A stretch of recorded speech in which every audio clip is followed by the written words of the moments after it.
Hi, I want to complete today our introduction to Derrida's Memoirs of the Blind. Uh, the last, in the last couple of weeks, we jumped right into material. We looked at the different powerlessnesses of the eye, or we looked at the different kinds of blindness, the notion of the self-portrait, and so on. This time, I want to do what you might have thought I should have done from the beginning. I want to kind of introduce the book. So we will get back to more concrete studies. And the real thing I want to do is discuss the themes that come up basically in the last quarter of the book.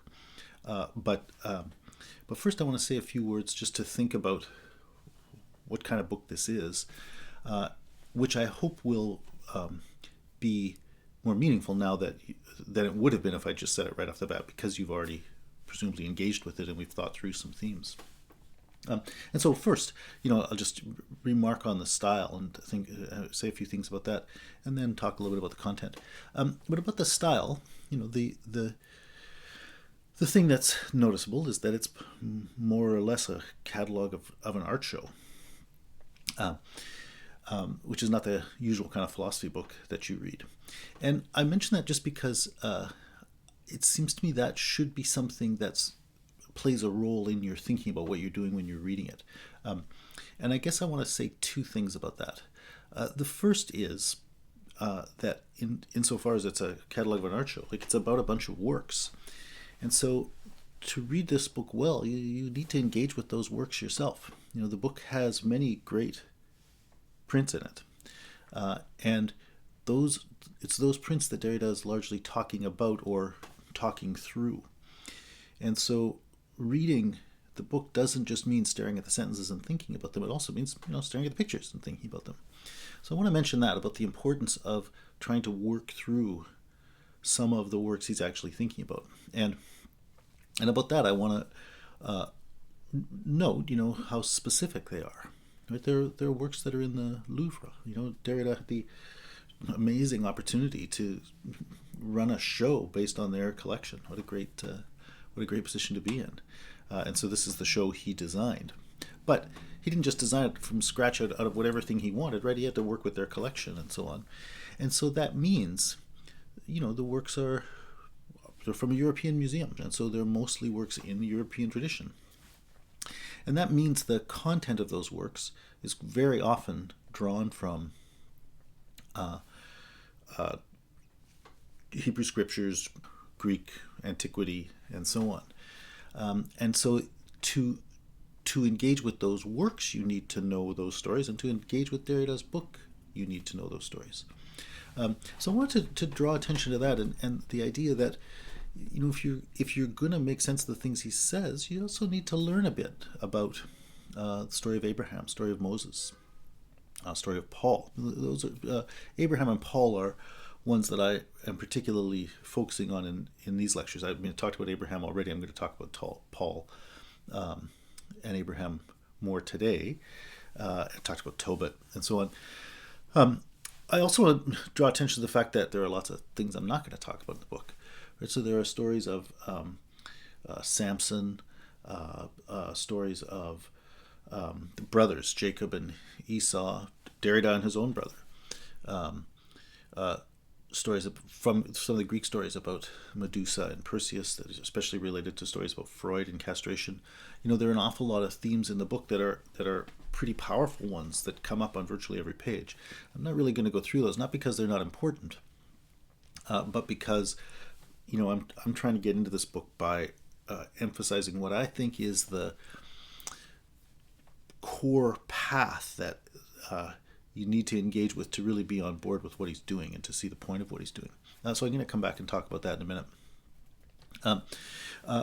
But really, what I want to emphasize was the idea that this is a work largely worked through or told through these images, and therefore you need to engage with the specificity of those images, and also my own reading that is selecting some specific ones from that. I wanted to say one second thing about the fact of this being Derrida's engagement with these artworks before moving on to the content of the book exactly. And the thing I want to say is, you can see this book as a kind of documentation of Derrida's engagement with those works. So you might also use this as an opportunity to think about what is an artwork, or what response do artworks call for. And you might see this as an exemplary case of being affected by those works. And that theme of being affected by them is in a way what I really want to focus on. His engagement with these works isn't a simple description in the sense of saying, oh, here's a work that was made with etching this on that, or using this kind of lead or whatever. Not that he couldn't do those things, and not that they're not important, but that's not what his engagement with these works, that's not the form his engagement with these works takes. Right? He doesn't try to reproduce the sort of visual or material features of them in words and hand it to you. Instead, he's trying to document something like the effect these things have on him. And I want to say two things about that. One is that these works have the effect of making him engage with himself in certain ways, and learn certain things about himself.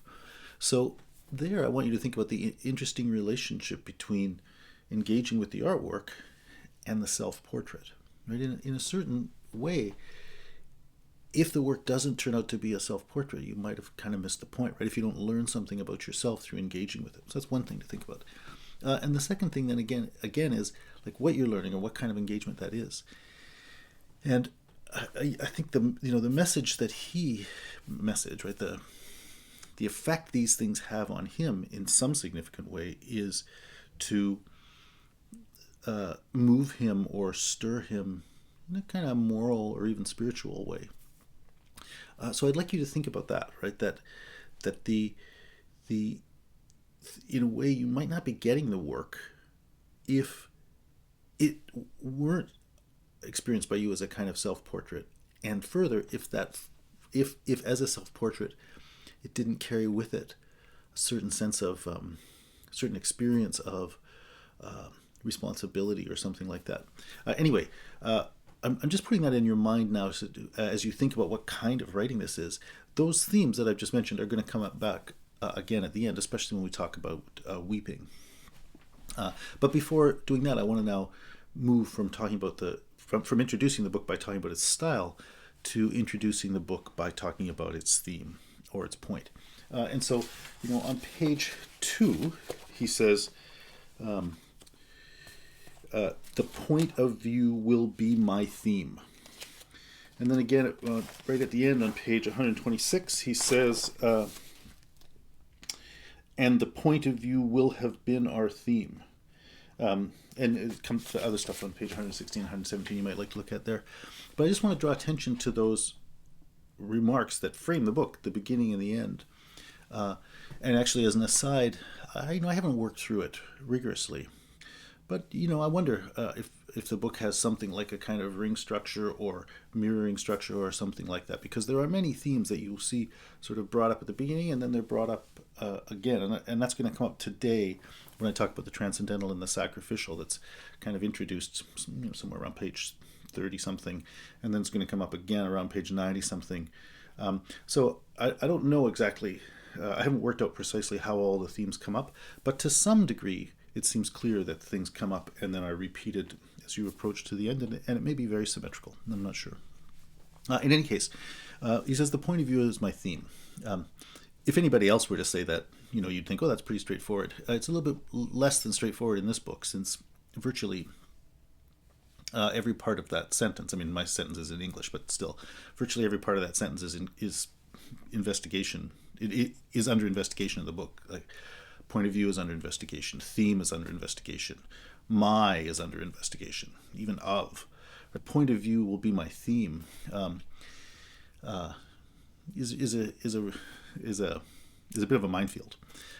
Nonetheless, I'm not going to get into that. I'm going to take it pretty straightforwardly and say, at a basic level, the book is about what it is to be a point of view. And I draw your attention to that because I especially want you to notice that in that way, what he's doing in this book is basically covering the same ground as you would cover in any text of phenomenology, right? Phenomenology is about the description of lived experience. It's basically the analysis of what it is to be a perspective, right? That's what we saw when we looked at Sartre's discussion of being for self. That's what you'd see if you read Merleau-Ponty's Phenomenology of Perception, Heidegger's Being in Time, take your pick. So in that way, what he's talking about here is that same thing, that same topic. So I want to talk a little bit about his way into those themes from phenomenology. And to do that, I want to begin by going back and looking at some remarks some phenomenologists made. So, remember Sartre, I talked about this in an earlier lecture. Remember Sartre's description of the immediate form of experience. It's from page 74 of Being and Nothingness. The consciousness of man in action is non-reflective consciousness. It is the consciousness of something, and the transcendent which discloses itself to this consciousness is of a particular nature. It is a structure of exigency in the world, and the world correlatively discloses in it complex relations of instrumentality. And I'm not going to go through and analyze that whole sentence again. I've done that, in another lecture. But the basic point that Sartre is making there is that the immediate form of consciousness is behavior, right? Consciousness, having a perspective, being you, being an experiencing being, isn't ever a matter of sitting back somewhere waiting for things to get started, right? Whenever you're experiencing, things are underway, and you are never simply passive with respect to what's underway. You're always doing. I mean, even if you're sitting back and watching, that's a doing, right? Our experience is, yes, a kind of registering of information, but that is all in the context of practical engagement. And then a second thing that Sartre said, this is unfortunately mistranslated in Hazel Barnes' translation. She leaves out the word not, which unfortunately makes Sartre in her translation say the exact opposite of what he's trying to say. But this is on page 405, about 15 lines down. Sartre says, "But when we say that the for itself is in the world, that consciousness is consciousness of the world, we must be careful not to think that the world exists confronting consciousness as an indefinite multiplicity of reciprocal relations which consciousness surveys without perspective and contemplates without a point of view. On the contrary, for me, this glass is to the left of the decanter and a little behind it, whereas for Pierre, it is to the right and a little in front. It is not even conceivable that a consciousness could survey the world in such a way that the glass should be simultaneously given to it at the right and at the left of the decanter, in front of it and behind it." Blah, blah, blah. I'm going to come back and quote Merleau-Ponty also, but the point then that he's making is that from the first quotation, consciousness is always consciousness in action. From the second quotation, that our engagement is also then always partial and perspectival. Part of what it means to have a perspective is that you're only coming at things from an angle, right? And that there is no experience that isn't fundamentally characterized by a kind of partiality. I want to now read two more things from Merleau-Ponty now. First is from his essay "I and Mind and the Primacy of Perception." I have some other YouTube lectures on that if you're interested. In that work, he has a sort of central discussion of Descartes, and the thrust of it is basically to make that point that Sartre just made. Right? He's sort of criticizing Descartes' analysis of optics on the grounds that it imagines perception really to be a kind of thought, a kind of perspectiveless thought, and it's trying to make sense of perception on the basis of that. Whereas Merleau-Ponty, like Sartre, is trying to prioritize in his analysis this sort of ineffaceability of perspective. So, on 169 of I and Mind in this translation, he says, Descartes' dioptric is basically about a thought that wants no longer to abide in the visible. And whereas he wants to talk about what it's actually like to abide in the visible. And it's in that context, again, that he makes basically that same point that Sartre made. This is on page 180. The enigma consists in the fact that I see things, each one in its place, precisely because they eclipse one another, and that they are rivals before my sight, precisely because each one is in its own place. Their exteriority is known in their envelopment, and their mutual dependence in their autonomy. I just want to have him repeat that point about, things being to the behind the decanter, in front of it, whatever. And I want to read you just one more line, or more than just a line, but I want to take you to one other spot. And that is Merleau-Ponty's chapter 2 of part 1 of the Phenomenology of Perception. This is Don Landis's translation. This is called the chapter is called "The Experience of the Body in Classical Psychology." And he in this chapter, and especially in the first couple of pages, what Merleau-Ponty especially draws attention to is the unique status of my own body in the context of perception. And so he says a couple of things. He's talking about observations in classical psychology where it's claimed that my body is distinguished from the table or the lamp because my body is constantly perceived, whereas I can turn away from those other objects. Thus, my body is an object that is always with me. But then Merleau-Ponty says, okay, but in that case, is it still an object? He says about an object, the object is only an object if it can be moved away and ultimately disappear from my visual field, right? Its presence is such that it requires a possible absence. But that doesn't happen in the case of your own body, right? And he says, in fact, my own body defies exploration and always appears to me from the same angle. It's never truly in front of me. It remains always on the margins of all my perceptions. And then he says, its near presence and its invariable perspective are not a factual necessity, right? Because they're not something that in fact turns out to be the case among objects, right? On the contrary, factual necessity presupposes them. For my window to impose on me a perspective on the church, which I guess would be a factual necessity, my body must first impose on me a perspective on the world. And the former necessity can only be a purely physical one, because the latter necessity is a metaphysical one.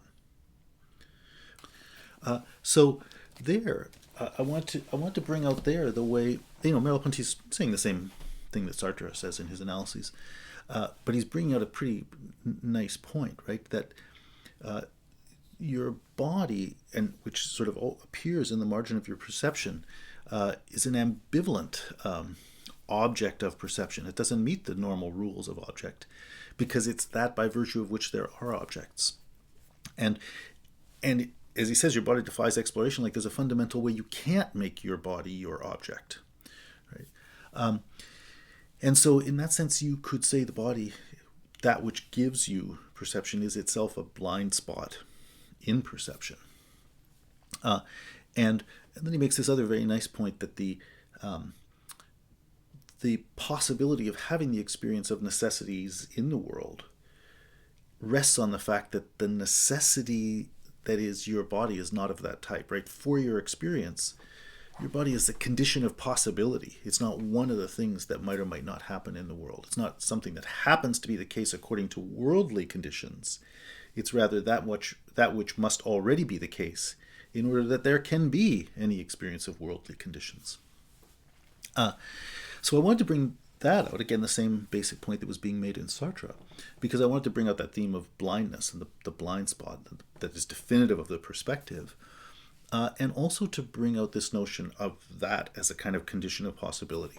So now I want to just hold on to those two ideas, right?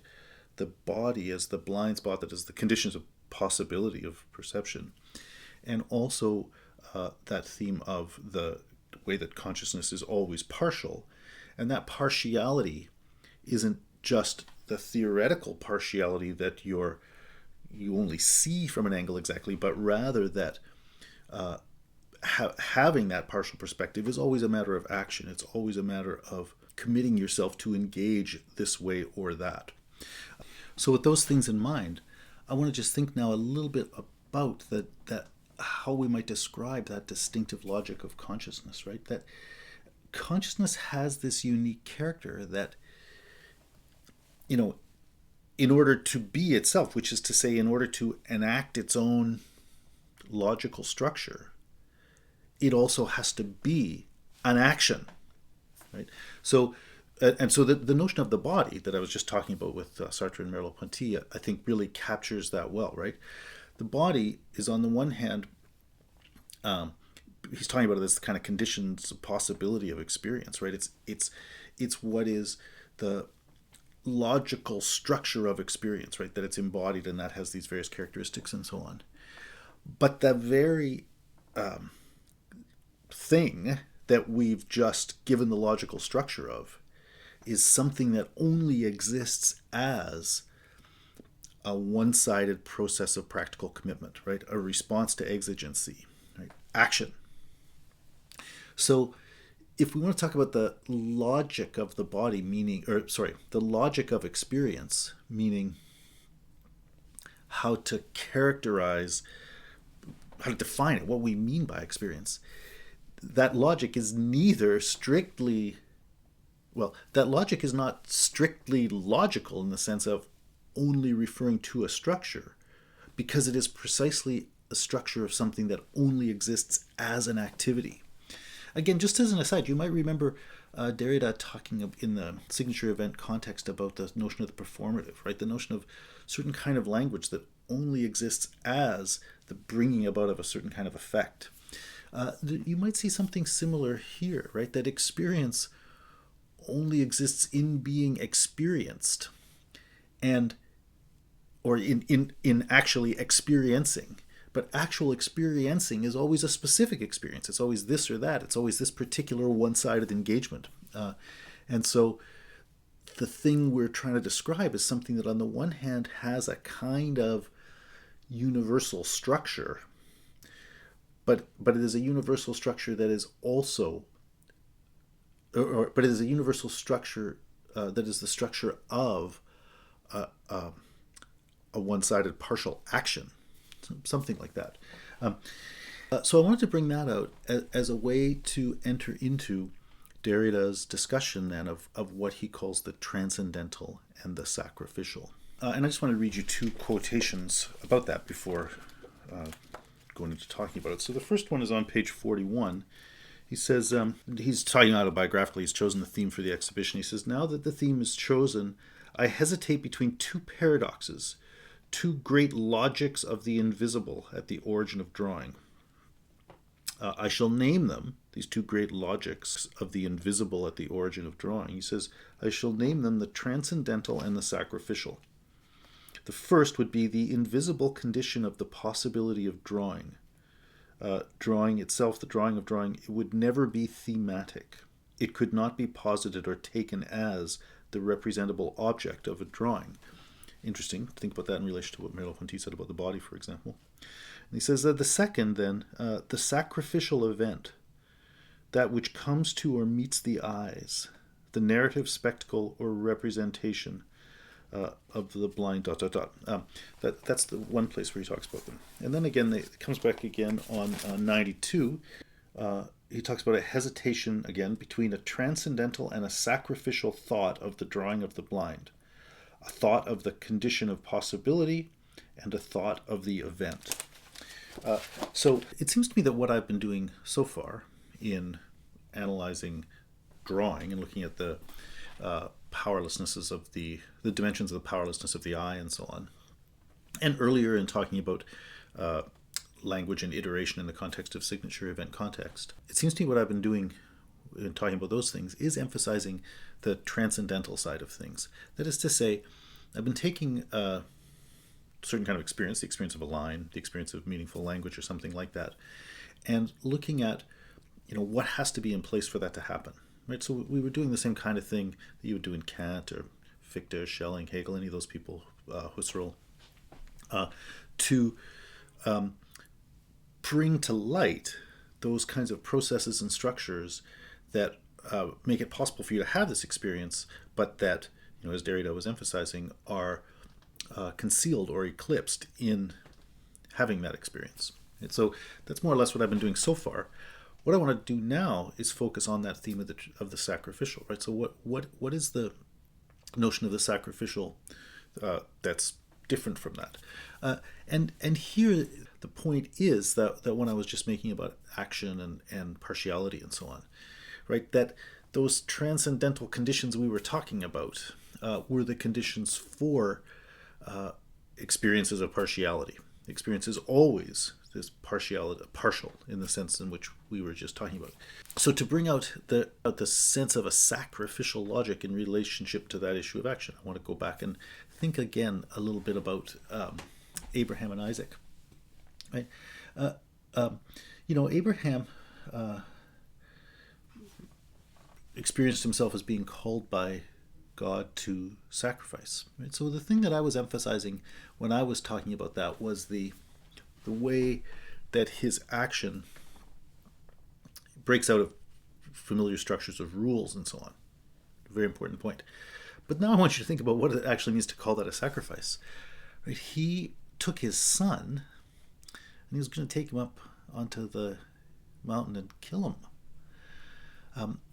So the idea of sacrifice is that in our familiar way of talking, you got to sacrifice something, right? And so Abraham found himself in an awful position, right? Because he experienced himself as being called by God, and therefore he had a profound obligation to God, and that's what his action carries out, that answers to that obligation. But Isaac is his son, and that also should be a site of profound obligation. Right? So the thing really to notice about Abraham then in that context, at least for the purposes of what I'm talking about here, is the profound choice he has to make, the awful choice he has to make.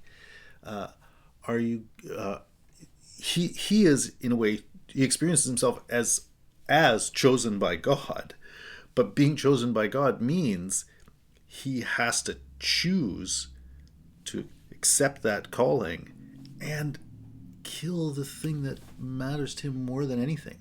And it's also a person. He's got to murder a person. He's got to kill something of, infinite, independent worth. So Abraham is in a position where he has to be very partial. He has to decide which things of inestimable, incomparable value, which of those things is the one that's going to be selected and which is the one that's going to be thrown away. Unbelievable situation. He is answering to the call, but in doing that, he has to do something that no person should do. And so there, notice then that the following the call requires his decision in a way, and it's a decision that can't be justified, right? Both because there is no justification for killing your son, right? In the sense that there's no rule book. There's no code book of quantitative values that say it's okay to do that if this or if that. If you did that and went to jail for it, like in our contemporary legal system, someone would have to put some sort of quantitative answer on that and say, well, murder, that gets you 10 years in prison or whatever it is, or a life sentence or whatever.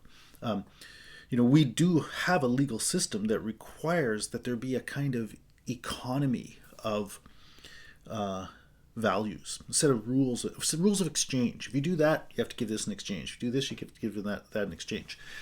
It makes sense that for the running of our social life, we have such a thing, right? It's not unlike money. If you want to sell this, you get this many dollars for it. If you want to sell this, you get this many dollars for it, right? Money takes all these different worthwhile things, these different goods, and treats them all as just different quantitative amounts on a single scale, right? Punishment in the context of law does an analogous thing. It takes all these incomparable and bad things and says, well, this is worth 6, this is worth 5, this is worth 4. It gives you a little economy of that. So, of course, we have that as a legal system. But as a moral system, there is no justification for killing Isaac. But in a different sense of morality, or in a sense of religion, or something like that, like in the sense of the ethical anguish that Sartre talked about, where you have to on your own grapple with the deepest values of things, well, you might be called upon to do that, right? And so again, remember the line Sartre said in Being in Nothingness. He said, "It follows that my freedom is the unique foundation of values, and that nothing justifies me in adopting this or that particular value." Right, but sort of by definition, as a being by whom values exist, I am unjustifiable. There's no place else. There's no other place you can turn to evade the responsibility of being the one who had to figure out that's what matters. Right? So I wanted to remind you of those issues of anguish in Sartre and connect them then with this theme of sacrifice, to bring out that particular way that the act is unjustifiable on moral grounds, but also unjustifiable in that sort of logical or ontological sense, right? There isn't any place you could ever turn to finally cash out the issues of justification, right? And that was Sartre's point about ethics and values in general, and that's sort of the same point here, right? That Abraham experiences himself as called by God, but that's how it seems to him, so that's what he's got to do. But there's no place he's going to go to be able to absolve himself of the responsibility for having seen things that way and decided to do that.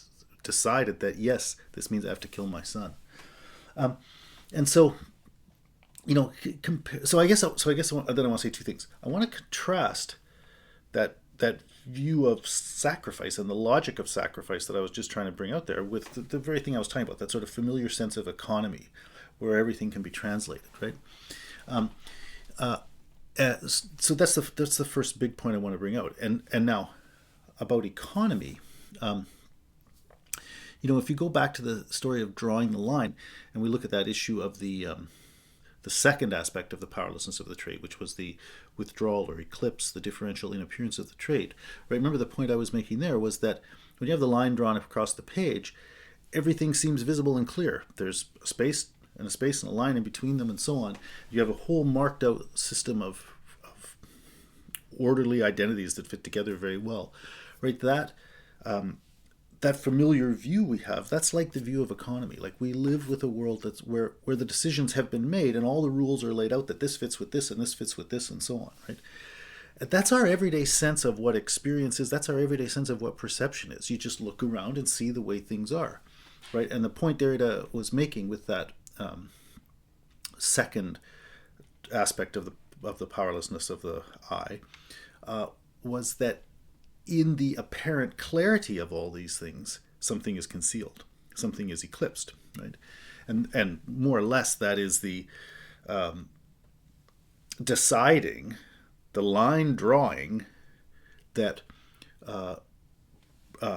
inaugurated that articulation of the meaningfulness of things.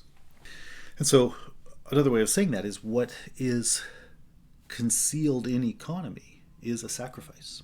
Right? There is a sacrifice that lies behind the order, the system of order. We'll come back to that in a minute. The second point I wanted to make, though, was to compare then that story of Abraham with the story of Tobit. Because Tobit, too, remember, sort of discovered God through his experience of seeing, right? He saw the kind of giving power to which he should give thanks and so on, right? So when you tell the story of giving thanks, it sounds like a nice thing, right? It sounds like that recognition of that to which you are answerable, that to which you are indebted. Sounds kind of nice. But Abraham the Abraham story brings out how that recognition of indebtedness or obligation uh, calls upon you to experience that kind of ethical anguish that Sartre talked about, right? Calls upon you to leave the familiar system of economy and experience yourself as called upon to make the big choices, right? Which means to sacrifice. So that experience of thanksgiving isn't exactly a happy experience. I mean, I guess you're giving thanks, you're happy about having something, but it comes with a kind of awful responsibility, right? And so I want to use that as a way now to get into Derrida's talk about tears. So before jumping back to more issues, then I want to tell you another story, and that's the story of Paul. So the last part of Derrida's book focuses especially on the conversion of St. Paul from the New Testament, and then also Augustine's Confessions. So where a lot of the earlier stories are Hebrew stories, or in some cases stories of Greek antiquity. The later ones are more or less Christian stories. And here, the story of Paul is he's riding on the road to Damascus. At that time, he went by the name Saul, not the name Paul. And in the context of riding on his way to persecute some Christians, he saw a bright light and heard a voice, right? And heard himself being called. The other people around him don't hear the voice, but he experiences himself as being called. And the voice says, "Saul, Saul, why are you persecuting me?" Right? And it's Jesus, calling that. He experiences Jesus as speaking to him. And Saul he says he's sort of struck blind. Right? In other words, he no longer sees the things around him in the same terms, but instead his experience is about the recognition of this call. And that leads him to change his ways. It leads him radically to change his ways. Indeed, he stops being a persecutor of the Christians and becomes the single most important and powerful advocate of Christianity that there ever was, effectively inventing the global reality of the Christian religion. And so that story, you find it in the oldest writings of the New Testament, which are Paul's letters, which are from roughly 50 A.D. And then you find his story reported in the Acts of the Apostles. But the point here is to talk about Paul's conversion a little bit, right? That Paul then goes through a certain sort of experience where what he experiences in his calling is the imperative to recognize the persecuting that he's been doing, and to change his ways. And so in other words, he was seeing things a certain way, and his vision involves his experience, the conversion of his vision, the conversion of his perspective, involves him recognizing the injustice that defined his ordinary action. And so that calls for a certain kind of tears too, right? Like looking at what he had been doing and seeing how wrong it is. And Paul's subsequent story then is his conversion and his calling on others. And what he calls on others to do is the same thing, like to experience quite a bit like Tobit, to experience kind of answerability to the power that gives you existence and experience and so on. But the point about that story though then is that Paul's conversion is the story of, so to speak, seeing the light, but it's not the natural light of the sun. It's that different kind of light. It's that spiritual light, which actually makes the everyday light of the sun kind of irrelevant. And indeed, it says he was blinded by it. So it kind of makes you blind to the everyday sunlight. You might remember the discussion of the different kinds of blindness in the context of Plato's story about the cave from Book 7 of the Republic, which Derrida talked about in the first part of the book. But that conversion also amounted to Derrida, amounted to Paul owning up to his own earlier error, right? The injustice, indeed the blindness in his earlier behavior. Right? And so Derrida brings that out, and then he goes on to talk about Augustine's confessions, which pivot around analogous experience, Augustine's experience of conversion. And Augustine's story, is in the book called Confessions, involves him attesting to his own former improper actions and seeking forgiveness for them.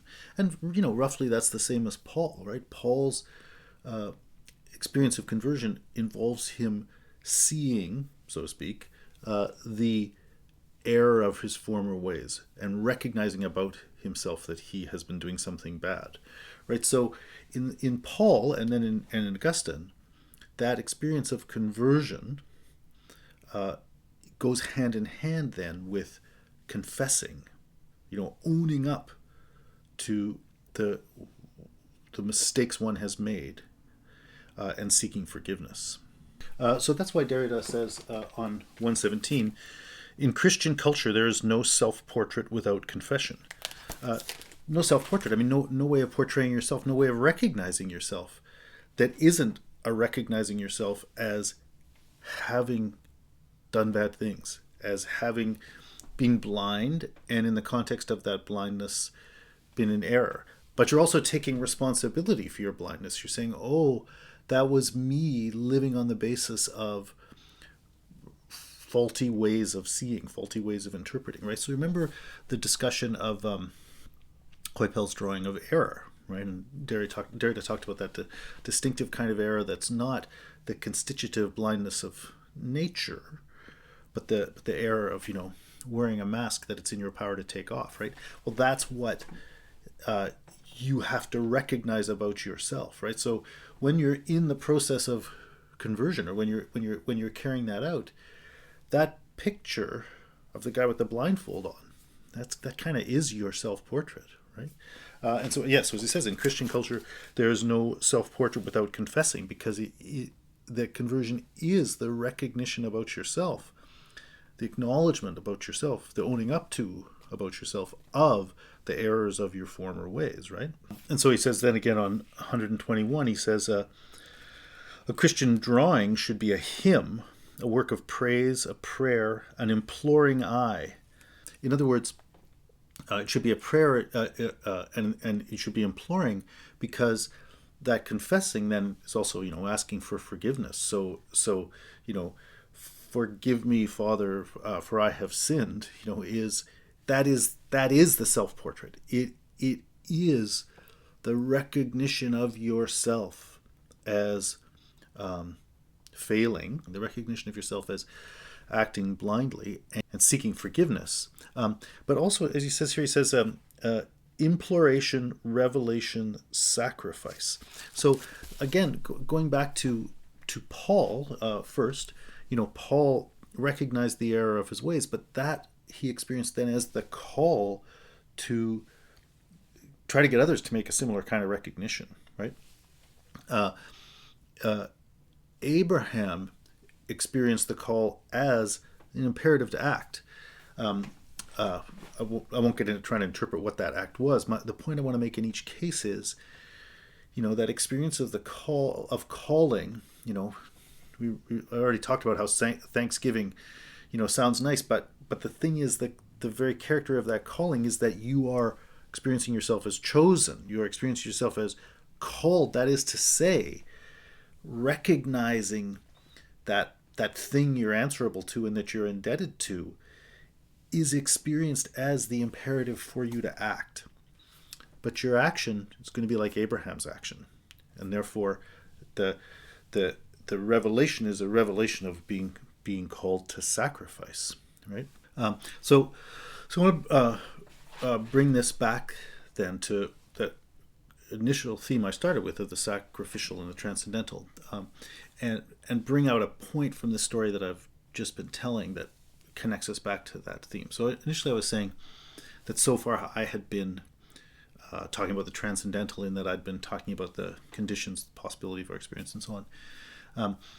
So remember what that was about, right? When you're there, you're trying to understand what experience is, what experience is about, something like that. But notice then that what we're also seeing in these stories about what Sartre would call ethical anguish, these stories about Abraham, Tobit, Paul, Augustine, and so on, is that these people are all actually grappling with the question of what am I? That is to say, the question of what is it to be a consciousness? What is it to be an experiencer?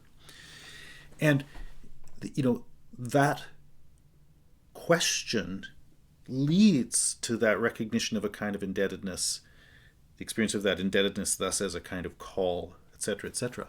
But in other words, the answer to what consciousness is, what experience is, can't be given detachedly from the reality of experiencing, right? The story of, so to speak, the transcendental conditions of consciousness can't really be completed abstractly, because the very reality of experience is that grappling with the issue of what it is to be experiencing. Another way to put that would be the ontology of experience is a defining issue within experience.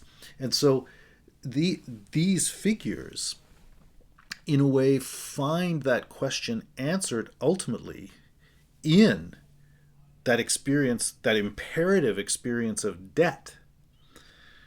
So it's like the answer to the question of what you are is the thing that you find calling to you. But there is no way to say what that answer is without you taking action, one-sided action, responsible, committed action, and doing something about it, right? So in other words, hearing that call is the imperative to act, but to act like Abraham, right? To act in a way that you have to choose. You have to choose what the meaning of consciousness is, what the reality of consciousness is. So when Derrida says he hesitates between a transcendental and a sacrificial logic, it doesn't just mean there are two completely separate things. It actually means the very project of doing the sort of transcendental analysis of the nature of experience can't be completed except in and through the experience of feeling called and responding to that. And similarly, the human action itself, the event of experience, isn't completed except through that engagement with the question, what is it? What is experience? What am I? What is consciousness? Right? So the sacrificial reality and the transcendental reality are different from each other, but they each depend on each other, and they're weirdly intertangled, right? Each one can't be completed except through the other one. And so, in a way, the issue of the self-portrait is the issue of experience. And so that's what the self-portrait in art is, in a way, saying to you, you should do this, right? Let me read you a line here. So this is again on 121. Derrida says, to contemplate this picture in this way, he's talking about that Provost painting, the gaze must become Christian.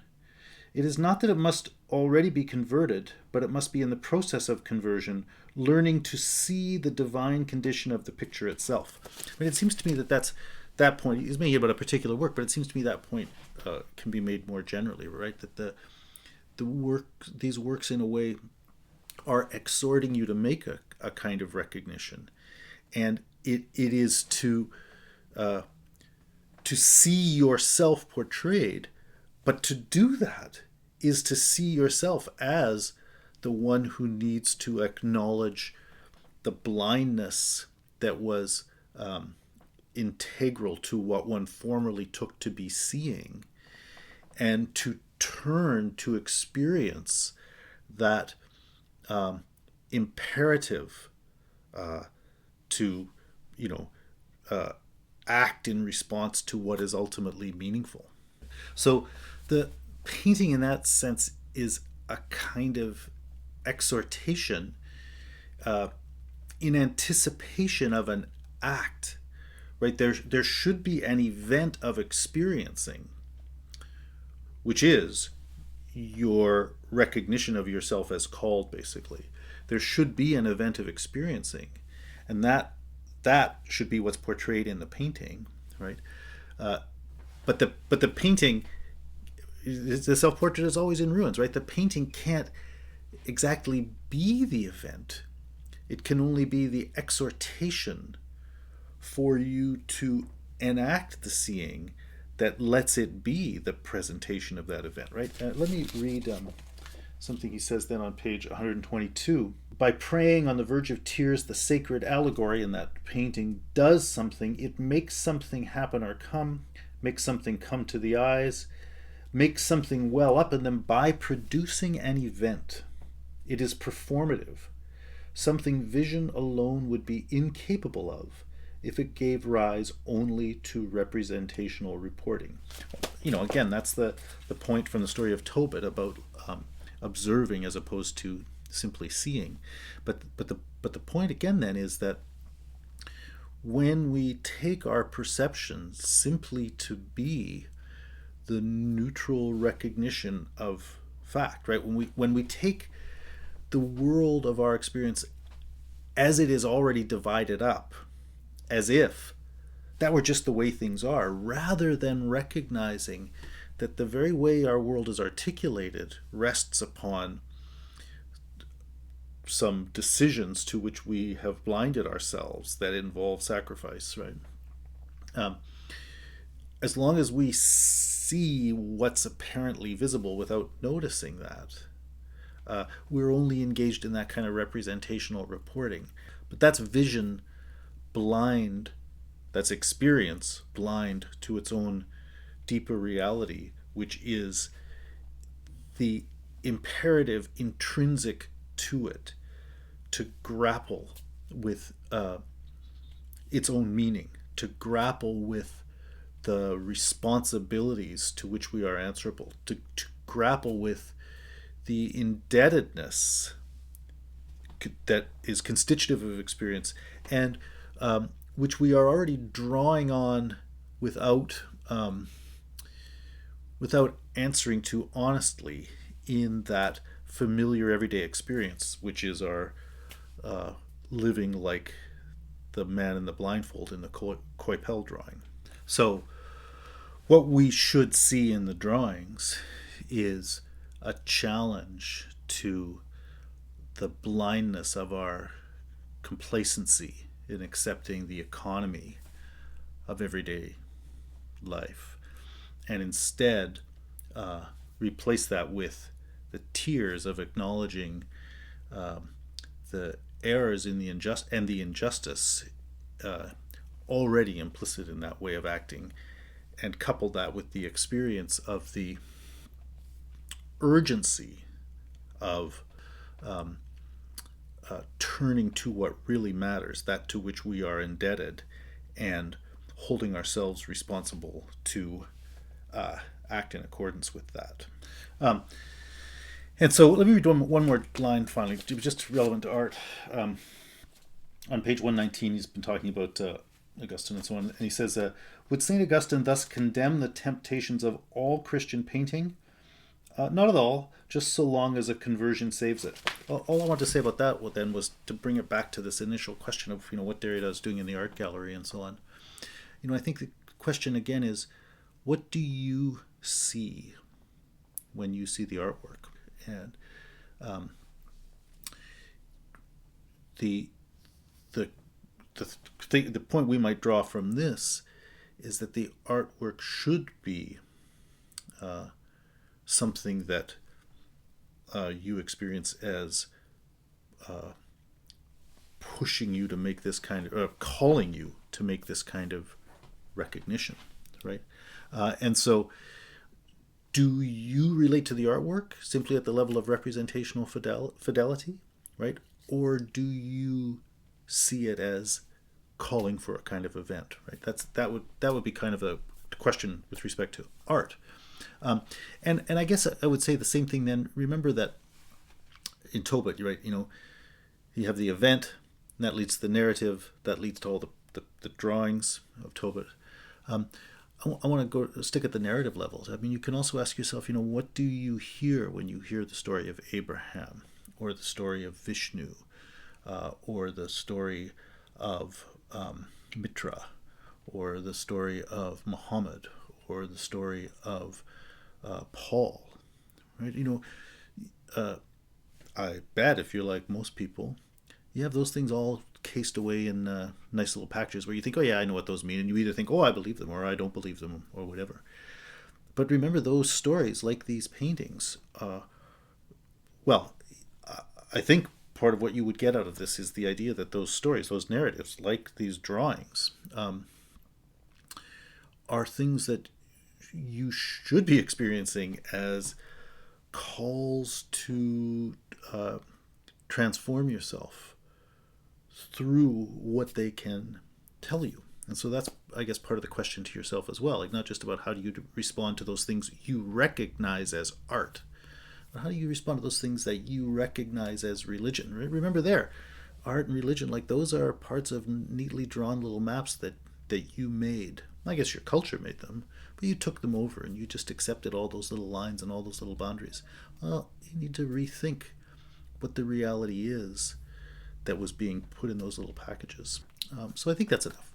I think that I hope is a helpful introduction to the book. Of course, there's tons more in it. Many things I didn't talk about at all. Much more dimension, much more depth to these themes I brought out. Many great sentences I would like to have brought out. But I hope that those things I've said, nonetheless, are enough to allow you now to work on the book, like to see why it might be interesting and to have some sense of how you might get into it and do something with it. Let me just leave the last word to Rilke. He saw a sculpture, and it's an ancient Greek sculpture, and he says, "The incomparable value of these rediscovered things lies in the fact that you can look at them as if they were completely unknown. No one knows what their intention is, and no subject matter is attached to them. They are, that is all. This is how I see ancient art." And then he wrote a poem about the sculpture he saw. It's called The Archaic Torso of Apollo. "We cannot know his legendary head with eyes like ripening fruit, and yet his torso is still suffused with brilliance from inside, like a lamp in which his gaze, now turned to low, gleams in all its power. Otherwise, the curved breast could not dazzle you so, nor could a smile run through the placid hips and thighs to that dark center where procreation flared. Otherwise, this stone would seem defaced beneath the translucent cascade of the shoulders, and would not glisten like a wild beast's fur, would not, from all the borders of itself, burst like a star. For here there is no place that does not see you. You must change your life."